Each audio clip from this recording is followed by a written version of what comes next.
Yesterday, you will remember that we had painted it with our Old World fin. We stripped it, sealed it up with shellac. Hey Peggy, nice to see you here. Then we mixed our Old World finishing paint tint base with French red colorants. Hey Kathy, nice to see you. Made it pink, applied 2 layers of that to the table, then used our Old World finishing paint in, sorry, it's over here by me, in the coal, applied 2 layers of that, and then wet distress to expose some of the pink. So we're gonna turn the camera back around now to the tabletop, and I'm probably gonna scoot around a little bit so I'm at a better angle to reach things. So the next thing we have to do is we have to, one way or the other, find something to seal up the Old World finishing paint. Now that we have determined that we've gotten to the color we want, everything's where we need it, we've gotten the distressing done the way we want, everything's all set. So you could just plain top coat or wax over this. I'm gonna glaze it because I want to intensify the colors. And we'll talk some about glazes. You've seen me use them before. Normally, I would go for our Artsyville glazing medium. It has excellent open time, a good 30 minutes of work time, dries really nicely, but I'm gonna actually go with, today, I'm gonna use our Faux Effects Aqua Cream. The reason I'm using that is it's interior exterior rated, but also it is the hardest drying glaze on the market, and I need that because we're going to be still doing work in the center. So that means my arms are going to be rubbing here, and I don't want to top coat the whole thing.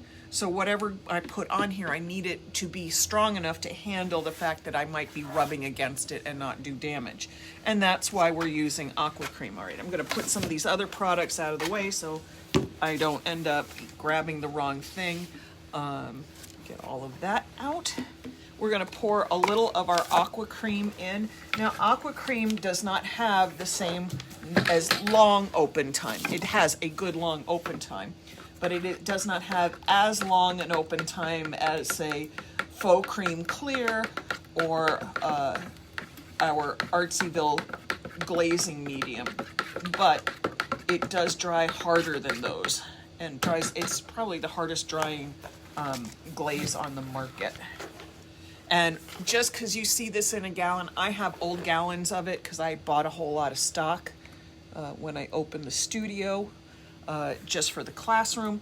We cannot ship gallons. You won't find anybody shipping glaze in gallons right now that has the longer open times. It's against VOC regulations for that level of volume. I think I need more glaze in there than I poured into my container. So most glazes, the most you can buy in a single container is a quart. You can, of course, buy as many quarts as you like, which sort of defeats the purpose, but there you go. So we do have this in quarts in stock. We also have the Artsyville glazing medium. Now, neither of these glazes are designed to have actual interior house paint added to it, like Aura or Set Coat or anything else. There are specific glazes for that. The one that I go to the most often is called Aqua Glaze. It's by Faux Effects. It's designed to have a ratio of 4 parts of glaze and 1 part of paint added to it, and your glaze ends up being slightly cloudy because the colorants used in paint is designed to be opaque, so you're going to have a little bit of cloudiness to it. If you want a transparent glaze, then you use pigments or colorants in it instead of interior house paints. All right, so I've got my quart, my little cup of Aqua Glaze mixed here, and I want to tint it because I want to make the pink more intense, and I want to, that's not the right colors. I thought I had a different color here. I thought I had Playful Peony, but I have Jasmine. I have another pink in here. Maybe I'm thinking of it in the glaze, the pigments for resins. So I'm gonna take this cup, and I want my pink a little more intense, and the glaze will just simply deepen the black and make it look richer and more intense. And if I add a little pink to it, you're just gonna see a little pink cast on top of it, not in it. So here's my jasmine pigment. I'm gonna put that in there. And that's very pink, all right.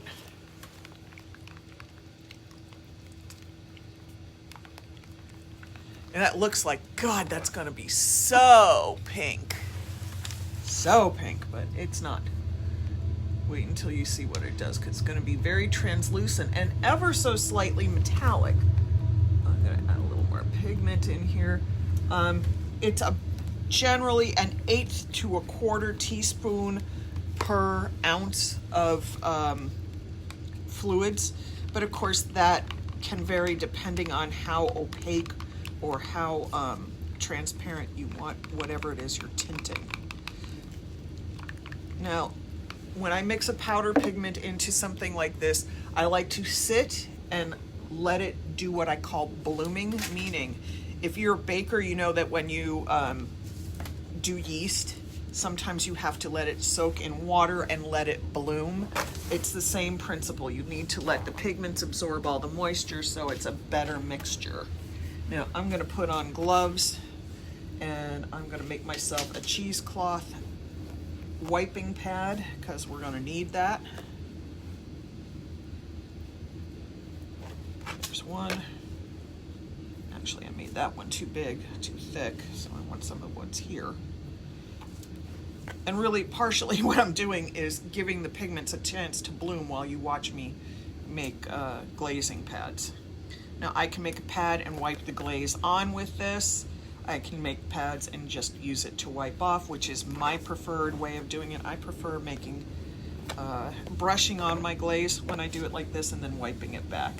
And I'm gonna put on a pair of gloves because this is messy, and y'all know how messy I can be. Hey Terry, nice to see you here. Kimberly, thank you for popping in. All right. Come on, get the gloves on. I know you can't see what I'm doing. It's because I'm pulling gloves on over to the side. I was folding pads in my lap while I was waiting for this to bloom. So if you look closely along the edges, you'll see little clusters of pigment that looks really dark and really intense. That's where the pigment's blooming that you can easily see, but it's happening throughout the whole container. So I just want to get in there, give it one more stir. Okay, that is a pink glaze, and you would think I'm going to ruin this by doing that, but watch what happens. And if I hate it, of course, I can change it too. So I'm brushing on all of this pink glaze.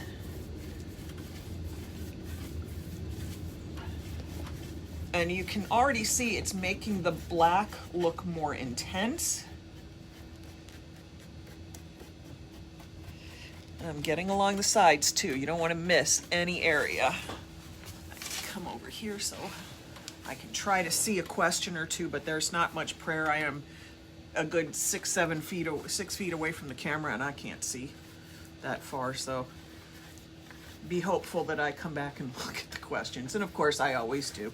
If I've missed your questions, I go back, I check them, write out the answers so that you have them as a reference. You don't have to go screaming through the whole thing trying to find it. Now, as you notice, I'm not wiping it back. That's because these glazes have excellent open time. So I can glaze the entire surface here and then wipe it down without it being any problem at all. I'm not going to wipe super hard because I am also re-wetting my Old World finishing paint and I don't want to wipe the paint off. I just want to wipe the glaze back.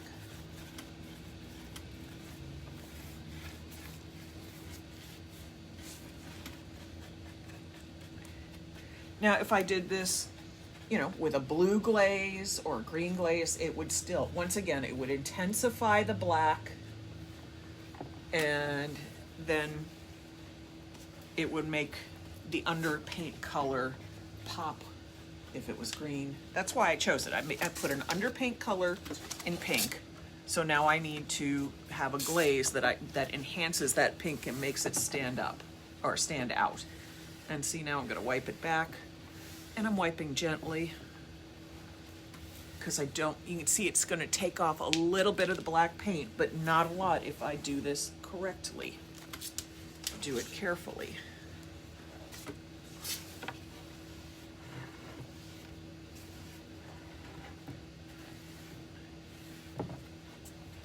And my tabletop is not sitting squarely on the can that's underneath it, so it's giving me a little bit of a wiggle.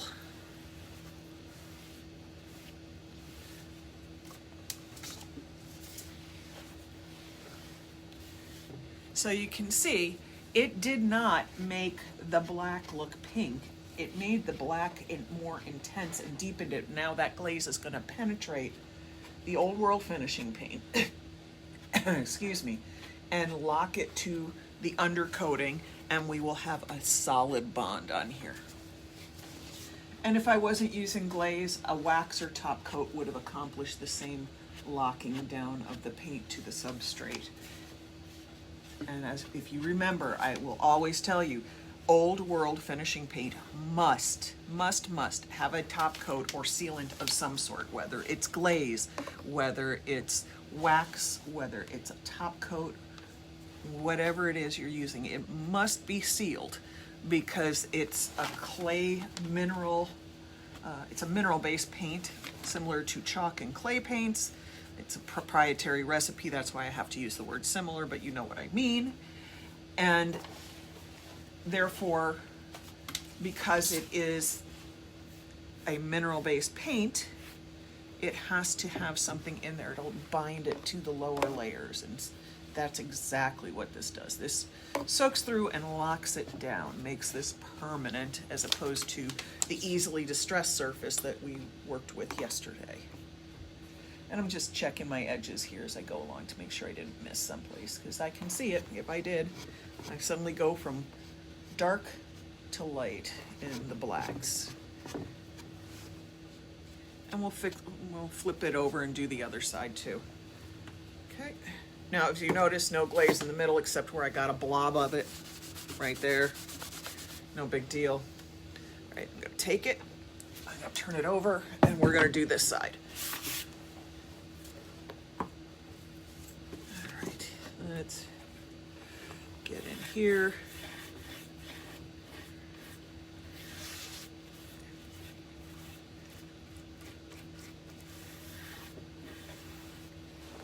First thing I want to do is wipe that back. And I always try to glaze my furniture in manageable sections, especially when I'm working with this, because even though the glazes do have a really nice open time, you're working with a chalk style paint, and that soaks moisture out of things very quickly. So you want the longest open time on a glaze you can find, and then you want to work with some speed. Not, you know, you can see how I'm working. I'm not like speed racer through this. I'm not gonna kill myself or ruin it by trying to go too fast, but I can't just put this on here and then walk away like I could on some other painted surfaces, because this surface won't take it.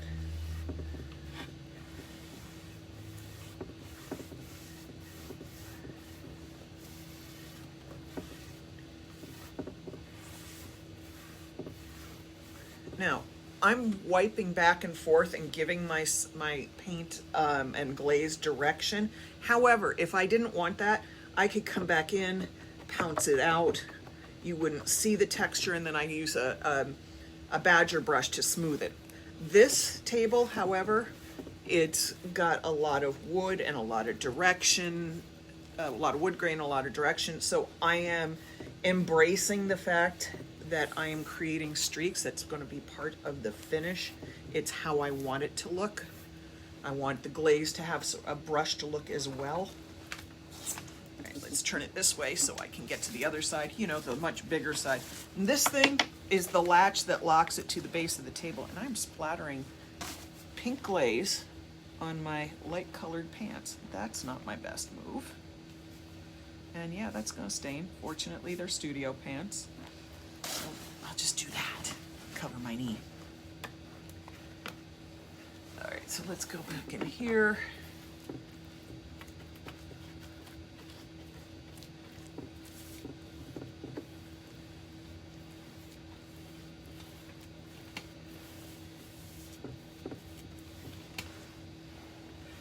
And most of the time I tell people, you know, don't go too generous with the glaze, because if you're putting on glaze and then planning to wipe it off, if you glob it on, you're just basically throwing the glaze away.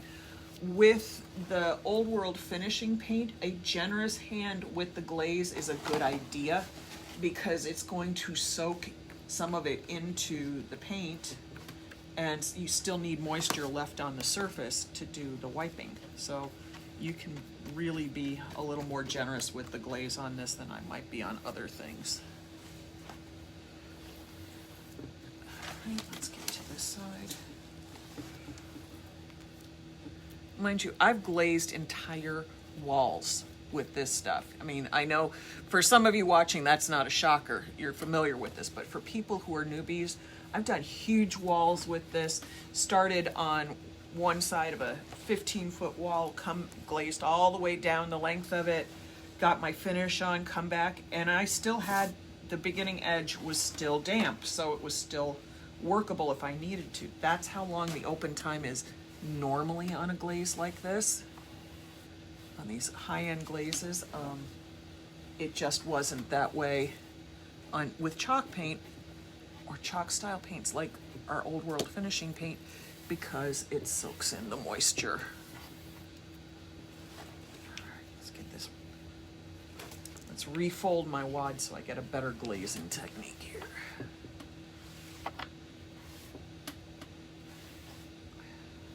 Clean up right around that. Pick that up. So the glaze is grabbing into the recesses, intensifying where the pink is exposed, and making the black look richer and deeper. Still with a hint of pink on it. And when this dries, this pink actually has a metallic shimmer. So you're going to see a lot less pink and quite a bit of shimmer, which is going to be lovely on this.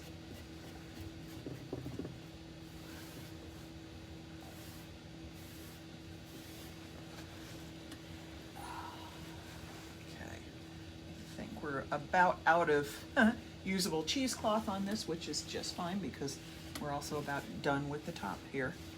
And it's just going to get set aside to cure up so that we can do our next layer on it. All right, I don't think, because this is so fresh and so wet, I don't think this is going to be ready for us to do the next layer on later today. That's okay, that happens. I'm going to move it over somewhere else out of the way.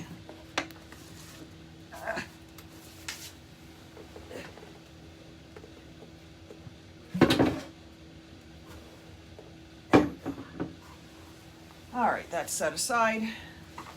And let's get to our table base, which, as you heard, things went clunk behind me. That's because I have a lot of stuff floating around, and we're also in the process of cleaning and reorganizing as we're doing all this, so it gets really entertaining to see where I find that I've put something when I'm about to go live. I never know. All right, this is the other part of that bottom support on the table that came off. I'm just going to give it a quick glaze, and once I've finished all the decorative stuff on here, I'll repair the table, put it all back together. There's some more screws and bolts that need to go into things. Nothing new there. Let's just take that one and wipe it back.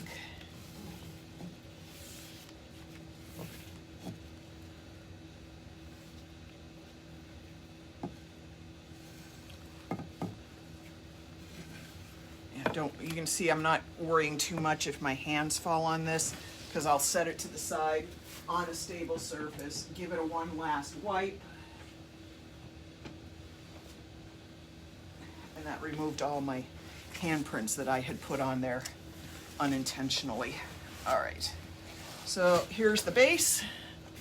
Let's get working on that. All right, let me angle this up a little bit. right? Okay, yeah, I think you can see the top pretty well from there. All right, I got to stand up to do the very top, and we're going to glaze from the top down.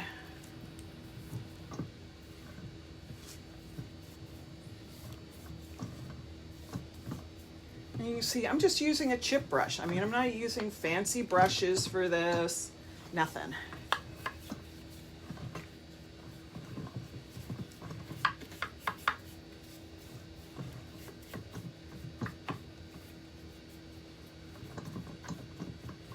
Just getting my glaze all over the surface, and then I'm going to pounce it back with the cheesecloth so that it has colored and deepened and locked down the paint,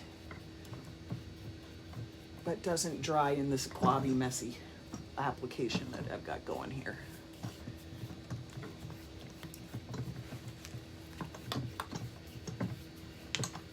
This is the biggest pain in the butt part right here. All the little spindles and stuff.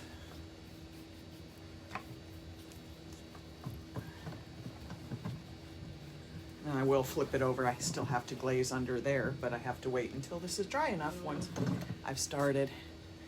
Hang on just a second, everybody. Somebody just walked through the door. Hey there. Hi. Just set it right there. All right. Thank you.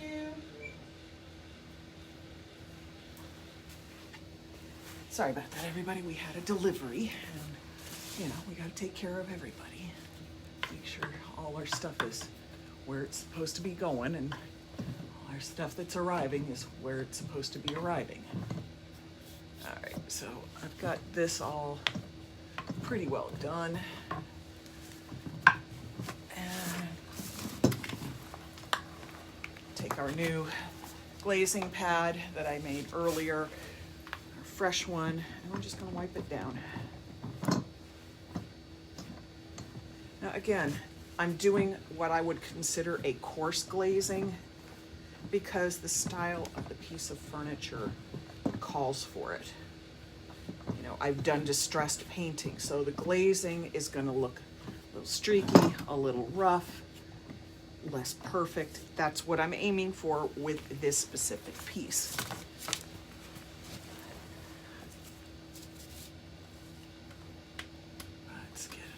Here.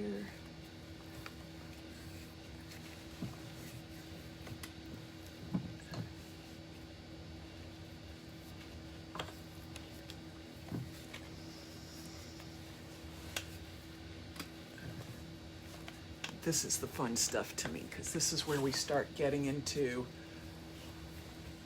how we get it to that final, beautiful, elegant look. Even when it's coarse, aged and distressed, we get great looks when we do glazes and stuff on things like this.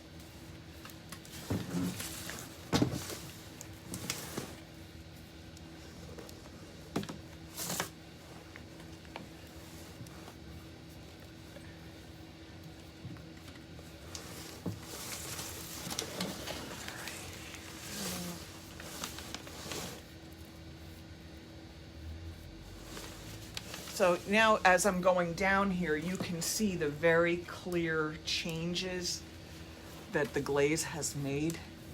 It's made you can see really clearly, it made the pink pop, it made the black more intense, whereas down here, it's a little on the ashy side still. It's chalky looking. Shocker, it's a chalk style paint. Of course, it's going to look chalky. All right, let's get all of this in here.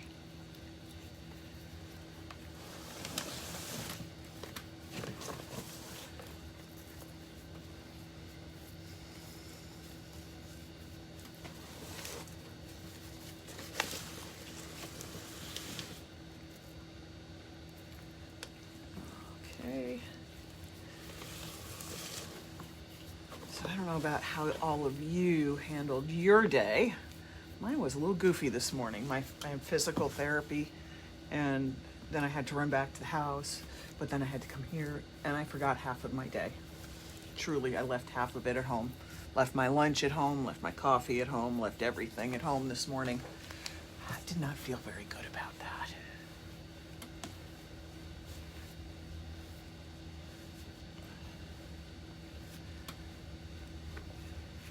Now, if this were a lighter color, all the pink that you see me applying and wiping back would be left in the recesses of all of this.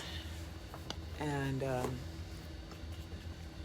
so you'd have pink in the deep parts as opposed to the pink showing so clearly on the highlights that we've brushed on here and then distressed and removed the paint from.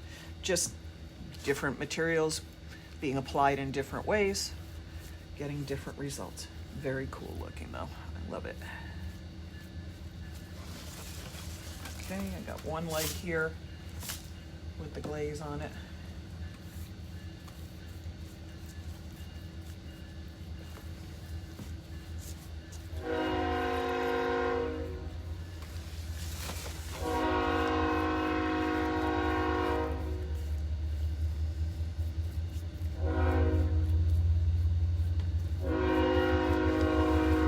What I'm doing here is I'm making sure there's always a couple little spots that I will miss. Sorry about that. We're at a train station down the street from me and my door's wide open, so you're gonna hear loud train noises. So what I was doing is going back in. There's always a little spot that you're gonna discover as things start to dry that you missed. No matter how hard you try not to, there's always a little skip spot. See, I found one right there on the foot.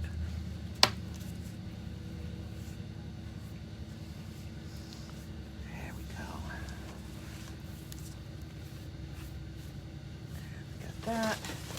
Let's get this side, make sure all of it's gotten wiped down.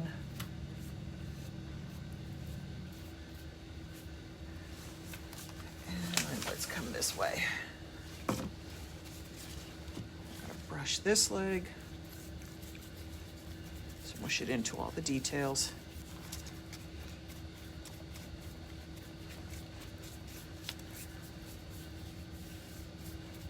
Now the cheesecloth I'm using is one that I personally used to buy from Martin Allen Hirsch at the Faux Finish School or Faux Marketplace.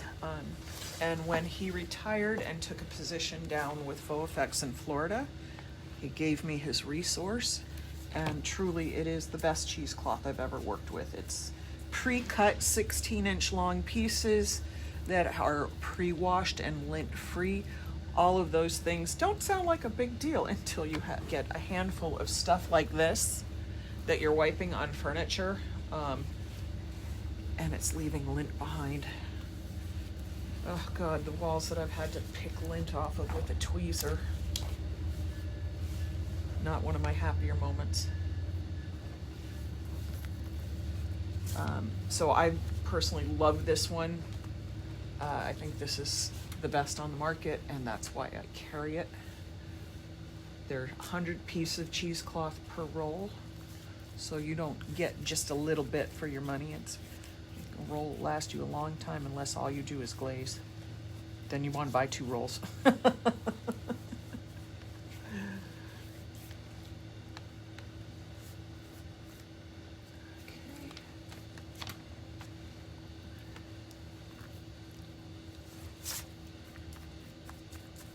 And the nice thing with this too is because this stays wet and open so long.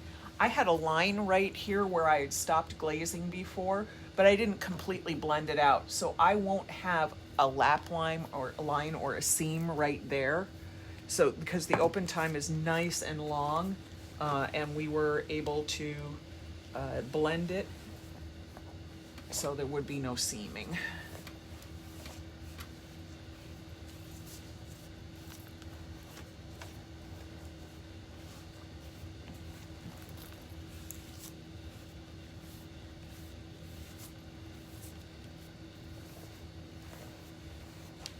So look how intense that became. My pinks are very vibrant right here. My black is now rich and deep toned. And when this dries, I can then go back and put a top coat on it or do more detail work over it without disturbing my old world finishing paint and losing any of that finish. All right, so I think now that we've done that, we're gonna go over, I'm gonna read some questions, then we're gonna do a little bit with stain. Let me take these gloves off so I can touch my phone.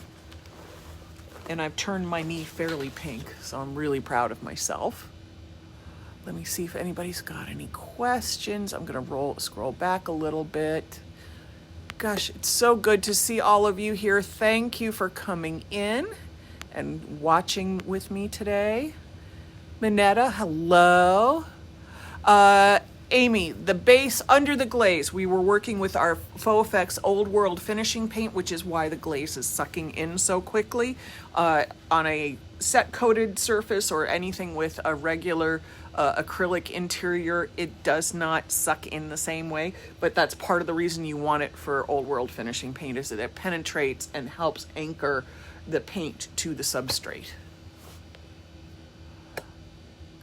Oh, Gigi, thank you. I can't wait to see what I finish this piece looking like too.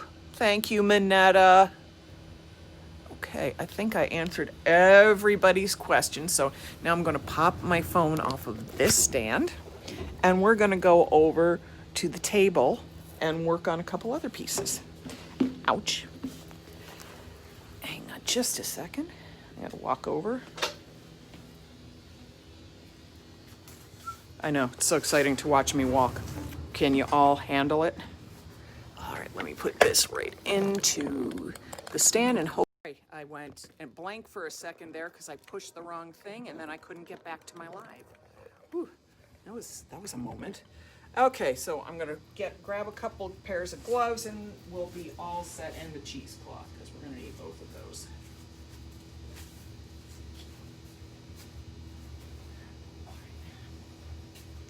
Should have grabbed them when I was over there before, but that didn't happen.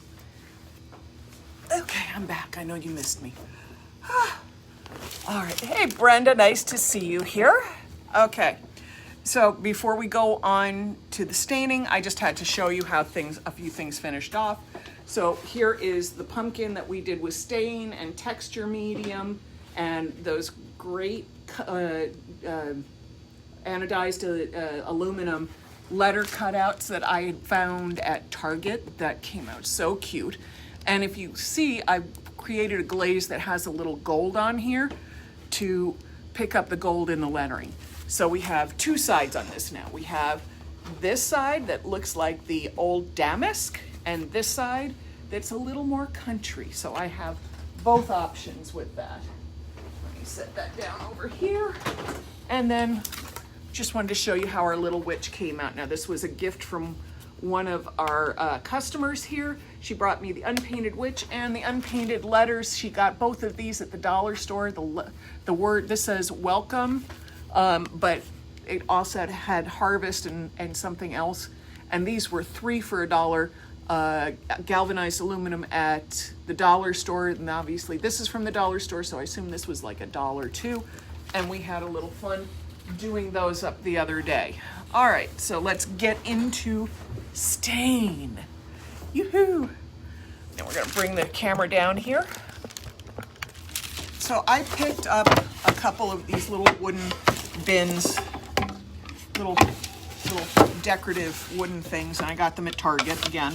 Y'all know I stop into Target to pick up toilet paper and I get stuck in the craft stuff and end up buying more things than I need. But it makes me so happy. All right, let me pull these on because we're going to be playing with stains. All right, get my cups. Always have to have a couple cups to pour things into so we're not playing in the big containers. And the first thing, of course, I got to do is take those off. Take the tags off, they're in the way. They won't help you get anything stained. If you can, take the tags off the bottom. These were $5 at Target. I know you probably find some of them cheaper at the dollar store. I'm sure they have similar at Hobby Lobby or Michael's or Joann's or your favorite craft store. I had found some great paper mache stuff and things like that at Dick Blick, believe it or not, dickblick.com. Not necessarily in the stores, but they often have them online. All right, so I'm not going to worry about that too much right now. I'll deal with it later. I should have taken them off before and I didn't, my fault. All right, so I have two different wooden containers here. So we're gonna handle each one a little differently. So for the first one, I think we're gonna use our Saman water-based stains.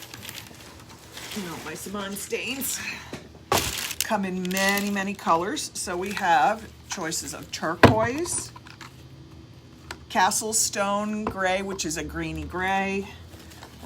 We've got chocolate, which is obviously a dark brown. We have American Walnut, or 121. That's, for some reason, they don't always have the color on there. We have navy, black,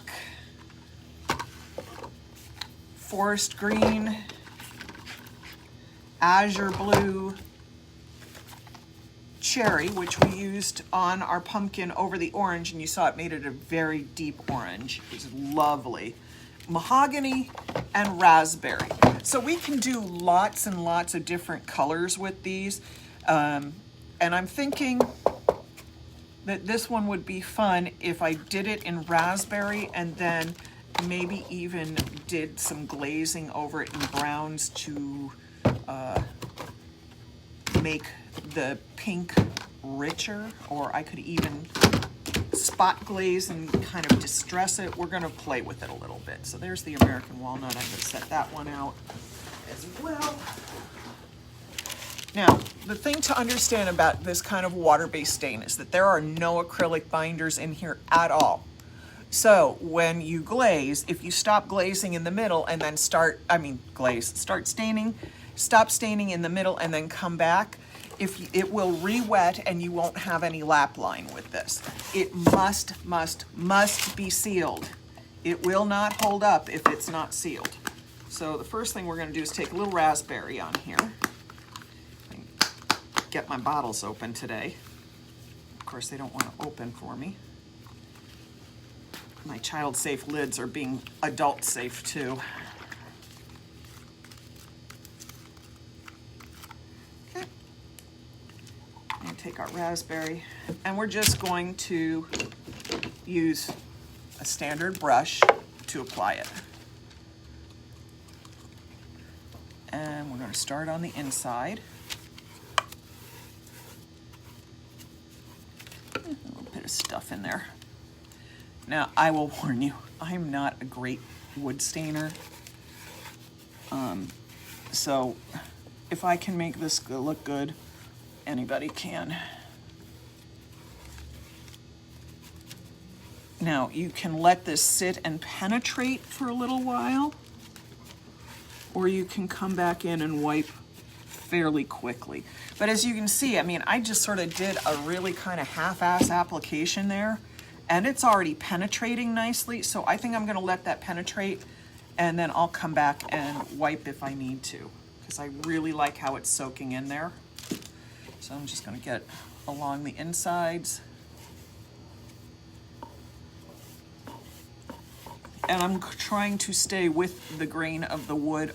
Obviously, in the corners, occasionally I have to brush against the grain. So this is penetrating, you can see this is penetrating really, really nicely. And I'm getting a very rich pink out of this. I turn my lamp a little bit this way. All right. Sorry folks, I gotta turn it a little bit so that I can get at this side.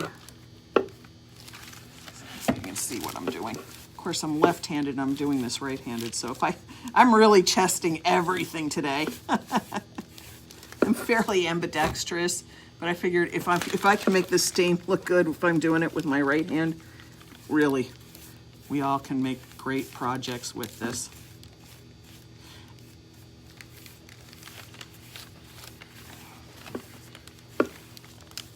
All right, I gotta turn it to me for just a second to get the one edge that my right arm will not bend into, and I just wanna brush it a little more uniformly with, get the corners that I can't quite reach. There we go. Now, normally an edge like that would be like, oh God, I've stained it, I've overstained it, I'm gonna make it worse. That's not the case. So I'm gonna do this way so I can get at it with my left hand. As I said, when you put more fresh stain over this, it re-wets the stain.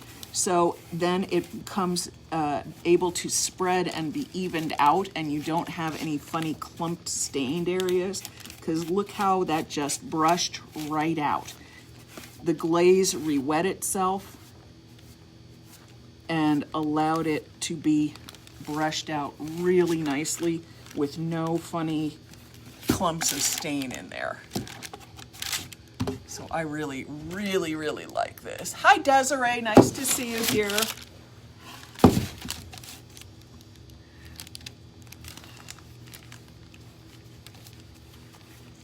Yeah, see, right in there. This is dark for a second, but now as I brush it, it re-wets the stain, lifts it up, and blends it all together.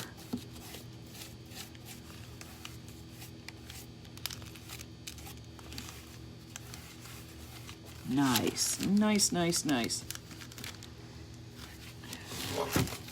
So like I said, I'm getting great results with that. And I'm just gonna let that penetrate because I want it to be dark.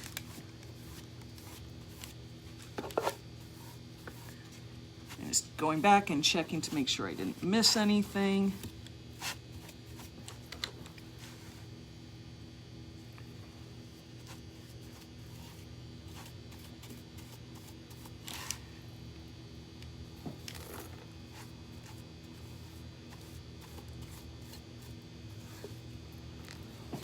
So that inside is already just lovely, lovely, lovely. And I think maybe if I leave the pink inside and then I'll do the inside, the raspberry color, the inside of the handles, that color. And then I think maybe the outside I'll stain with American walnut.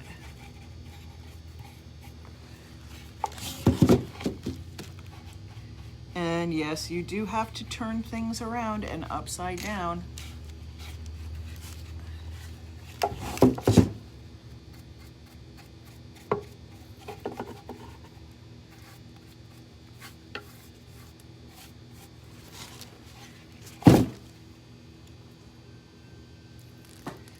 Get the insides of those handle openings. Okay, let's get in here.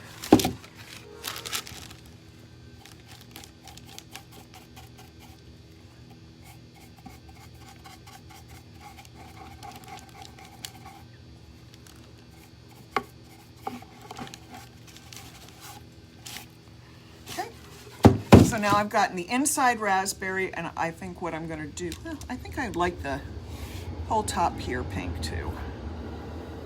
The raspberry color.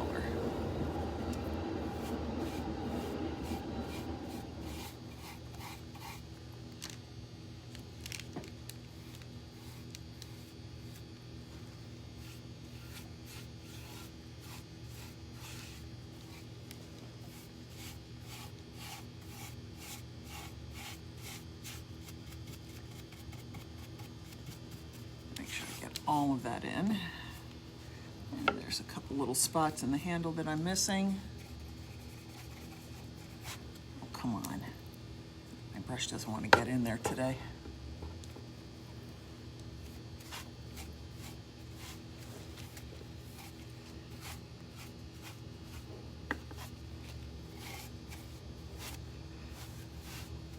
Just brushing out any place that my brush might have tapped into there to create a disturbance in the way I stained it before. We're gonna set that one aside. Or maybe I'll just pour it back into the, well, that's the wrong bottle, so that would be bad if I poured it in there. Okay.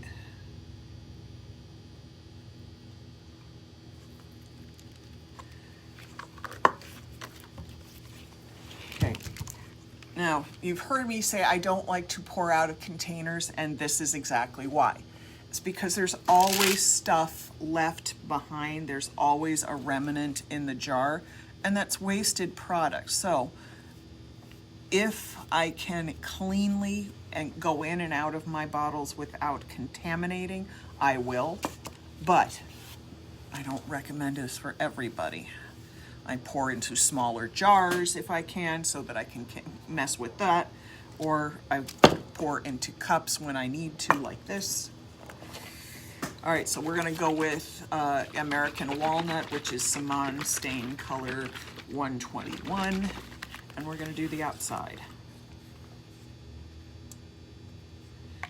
And really, I'm showing you all this because I know staining seems really overwhelming to people, so I want to show you that it's not a scary thing to do.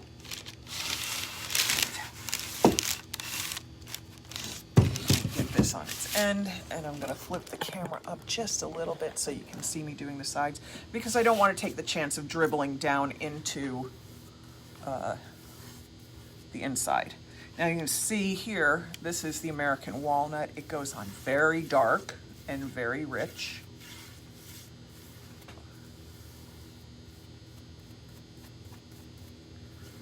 And the wood loves it. It's sucking it right in.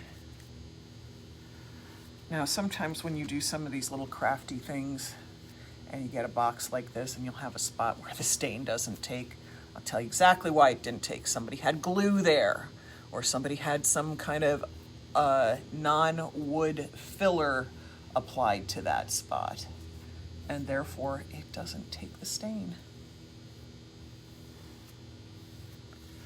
Now, if you notice, I'm not looking at this part, so I have no idea if I've actually screwed up that spot for the stain.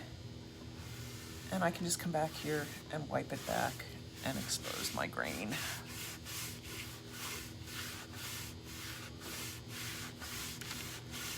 Look how nicely that grain popped with the stain. How beautiful is that? Okay. And I think the one other thing I need to do before I do another thing is turn my paper over so that the pink glaze, or the pink stain, is not being exposed to the raw wood that I want to stain brown.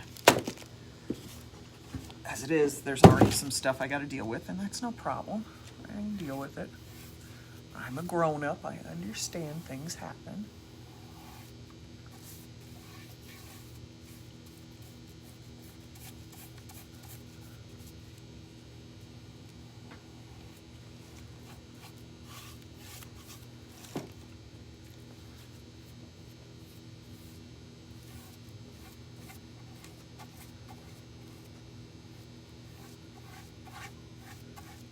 Okay, and you see I'm going right over where I kind of had some of the raspberry bleed on the other side, and the American Walnut re-wetted it, blended it out, and made it go away. Look how pretty that is.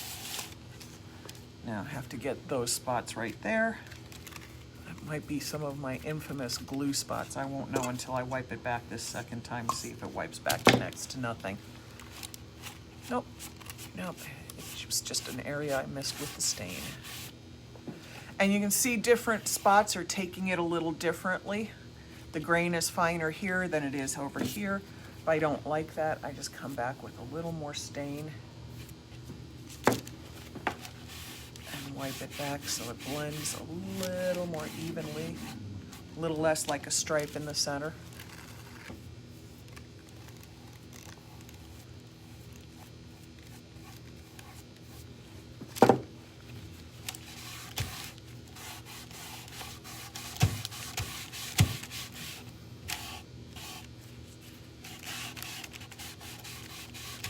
There we go. Look how nice that is. I love this. Okay, I'll get that piece of sticker off of there.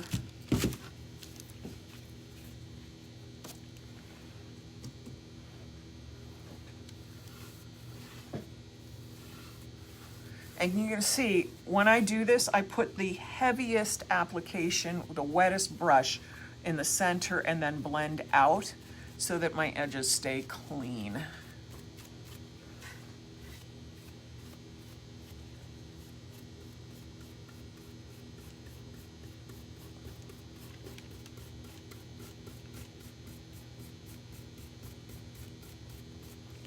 At least that's what I aim to do. That's not always what happens.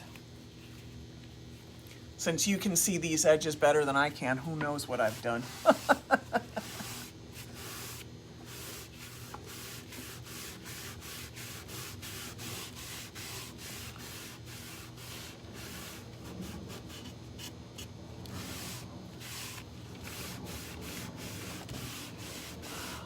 love how this takes in. Do a little more right here in the middle.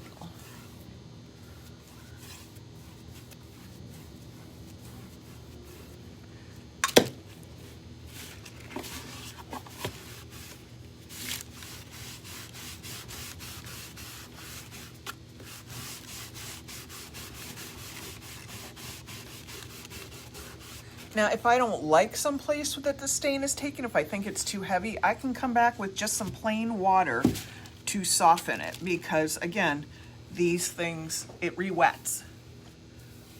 The stain is its own solvent, so it lifts it up. So this big smeary stain right there, that's gonna go away.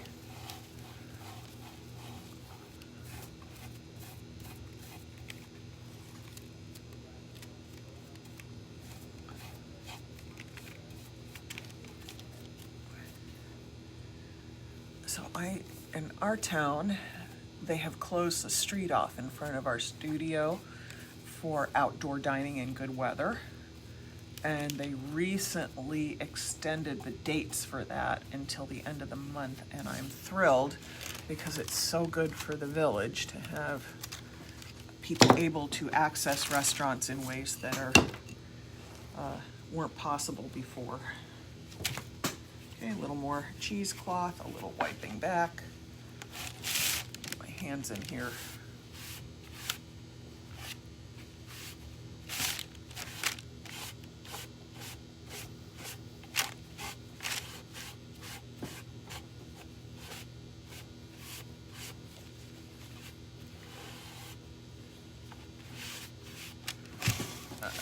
Oh, I see what I was catching a funny reflection on the camera and I couldn't figure out what it was, and it's just along the edge here that I missed staining a couple spots.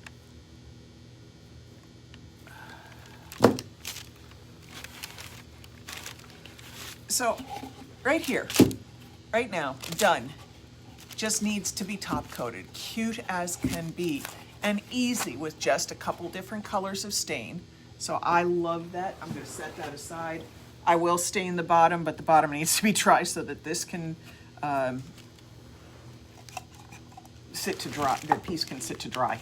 All right, let me put those over there. Now we have this little guy. And we're gonna do something a little different with him after I move some brushes out of the way and get us some clear space to work that does not have other stains on it. You can see I have a whole bunch of pieces of paper under here, so I can work on my messy table. So I've mentioned before that, yeah, you can get stains that are pigmented, but you can also make your own stains. Now, the same pigments that we used earlier to create the glaze, we can add to our Old Masters Wood Stain Clear Base. Clear base. Let's see if I can get it open. Of course, it doesn't want to open easily for me. I think I need a better opener than the little flexible one I'm about to snap in half.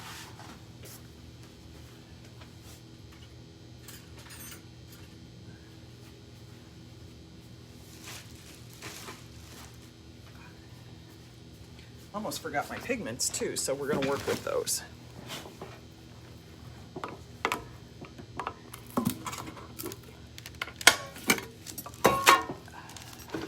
All right, and this is what it looks like, which is not much of anything.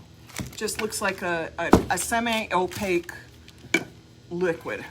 I'm going to give it a stir over here.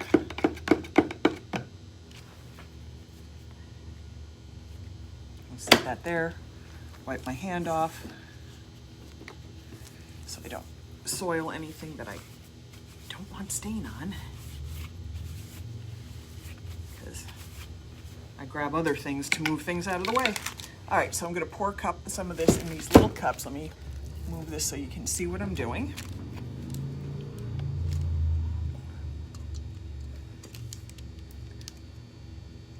And I am substantially over pouring.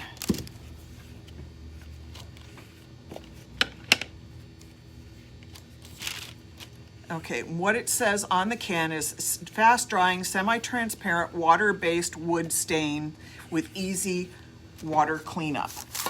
What that also means is like our other stains that I was showing you, this does not have any acrylic binders in it. It is a stain base, not a paint base. So it has to be sealed, or you can go another route, which is what we're going to do on this one, because I'm going to show you options on how to handle stuff like this. You can add a little acrylic product to it. You can add some set coat clear.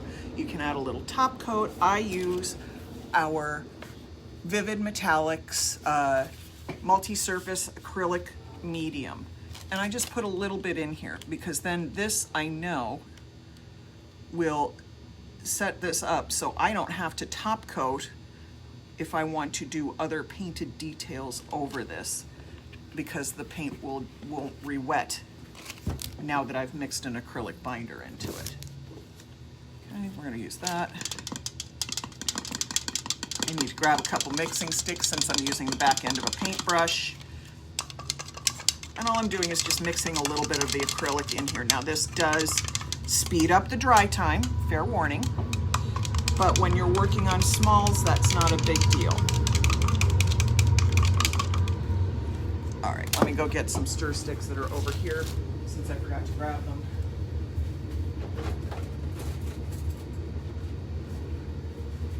Got them. All right, so we're kind of working on autumnal colors. So these are metallic pigments that we have, our primary elements. Pigments can be used to create these stains because they are a water-based pigment. So let's see what color we got here. We're gonna do some in orange peel, and we're gonna have some fun. We're gonna kind of go a little candy corn-ish, I think, on this guy. So we've got some orange going in there. We have got some sunflower yellow going in here. There. And then I know we have a burnt umber color in here. We could go burnt umber, or we could go cinnamon brown, which is a very red brown, and it's gorgeous. That's the hot cinnamon, which is not cinnamon brown. That's Love Struck. Let's see, I know that color's in here. Of course, I won't find it while I'm talking to you all,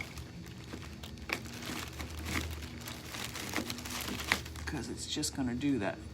Oh, here we go. Found it. Cinnamon brown. It's a very red brown, so it'll work perfectly with our candy corn idea.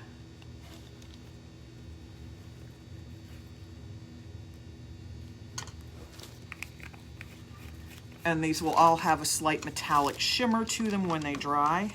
Not a ton, because this is going to have penetrated the wood, and so it won't be super metallic, but you'll get a subtle shimmer out of it, which I think is really fun.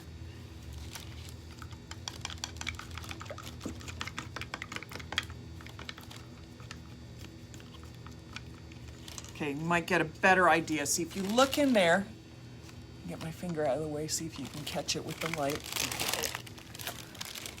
If you look, you can see little pigment specks floating in there. Again, that's why we let the pigment bloom, as I was saying before, just because we need to make sure all those little pigment granules have soaked in moisture. And work for what we're trying to do. So we don't want to have it, you know, have the pigmenting uneven on this one. We want it to be nice and even so it absorbs evenly. I think I made that clear the second time since I didn't seem to be speaking anything other than my own gibberish the first time around. And I think I need a little more yellow in here. Okay, sunshine yellow. And again, these are primary elements pigments. We carry them. They go in all water-based products. However, we don't recommend them going into things like plaster because you don't get any of the metallic out of it that way.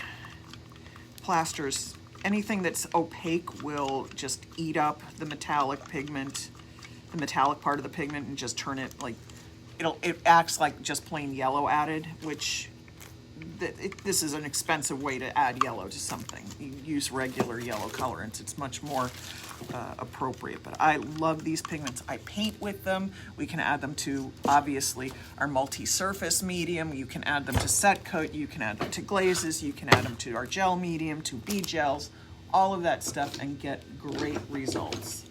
Okay, so the first thing I'm gonna do, since we have layers in this, and we don't have layers everywhere, just so you realize, these two sides are solid, but we have our layers here. So we're gonna build our little candy corn, and we're gonna start at the top with the yellow here.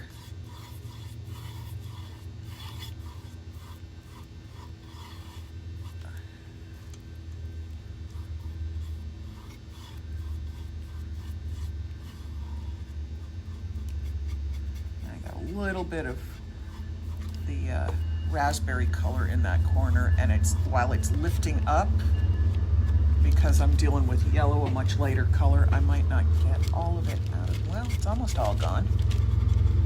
Let's see, I'm just gonna take that right there. And you see how I'm scrubbing it with the brush? It's getting it into the wood grain, and I've gotten almost all of that pink that's right there out of from showing up. So I'm very happy with that. And I'm just treating this layer, I'm just treating like paint.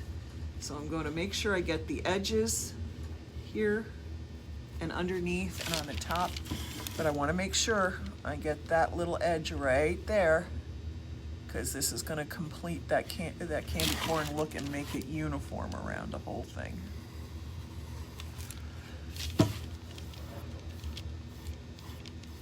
I'm only going to do one side of this with y'all on here because like the texture medium, good to use together. Desiree, you can tint the texture medium with our metallic pigments, but I personally wouldn't.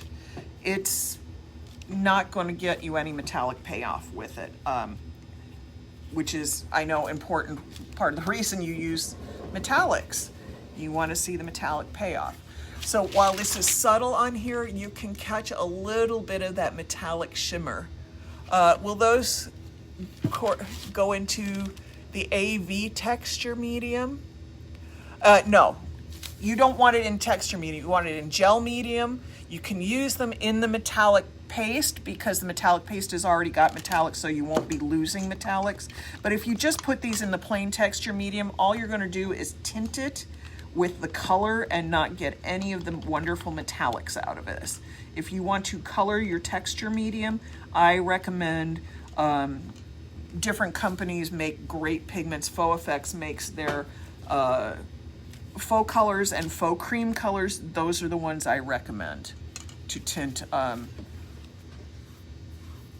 the texture medium while it's wet. Of course, you can make stains like we did before. Yes, on the other pumpkin, and we used our stains. You can stain the texture medium with no problem. It absorbs it. But if you want to tint your texture medium directly, do not use these specific pigments. You're just going to be spending a lot of money on metallic pigments to not get any metallic out of it. So now I'm using the orange peel colored stain that we made with our Old Masters clear stain and our primary elements, orange peel pigment. And I'm catching the edges here.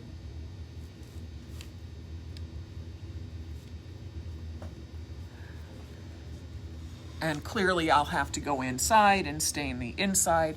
So this one will take a little while. I'll probably have it all stained and ready to go for the next step when I come back for another live later today. I'm just using this, right now I'm just using the same brush because I'm just wiping the stain out of it. Because I want to share how we get to those 3 levels of color, and I think how pretty this is going to look. Now this is a very, very almost mahogany color, stained very orangey red, this hot cinnamon. It's almost too orange, I think. What do y'all think? Is that too, not quite dark enough, I think. Does not enough contrast with the orange peel. So, how do I fix that? Really easy. I'm gonna come back. I'm gonna wipe this one specifically. I wanna wipe it tight because I don't want too much there penetrating. And then I go in and take a little of my burnt umber pigment, add it to that, because the burnt umber is a cooler shade of brown. So that'll take some of that orange down a little bit. Make it a little darker, which is really what I wanted. I wanted a little darker shade in here. Let's see how we do with that. It's still not where I want it.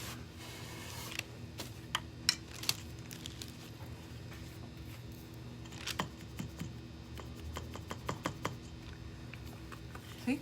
I make my own colors. I get exactly the color I want by blending other colors together. And that's the benefit, really the biggest benefit of making your own stain, is you can get exactly the color you want. If you wanted to, you can take this stain base and go get colors shot from Benjamin Moore and mix it in. Now, mind you, if you're shooting really light colors, those are made for a white-based paint. So you're gonna have some different colors happen when you shoot into clear, but you can get some really cool stuff doing it that way. All right, there we go, a little bit darker. That's the contrast I wanted. There we go.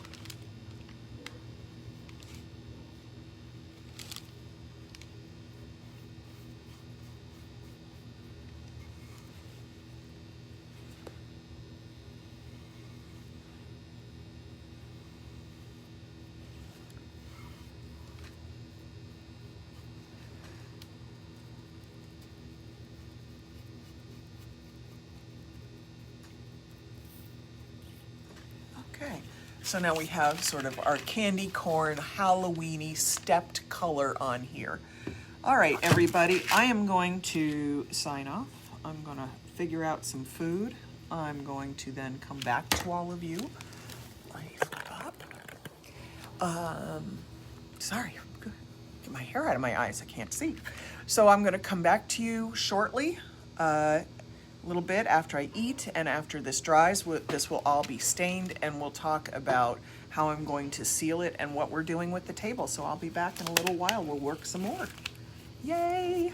Have a great day, everybody. Please remember to do sprinkles, and next week we are going to announce our contest that includes the package of our new Luster Stone Ice collection will be the prize. We might even throw in a little something else, maybe a trowel or something. Haven't decided that yet, but next week we're going to start that contest. So keep your sprinkle buttons working, and we will see you soon. All right, everybody, have a great day. Thanks.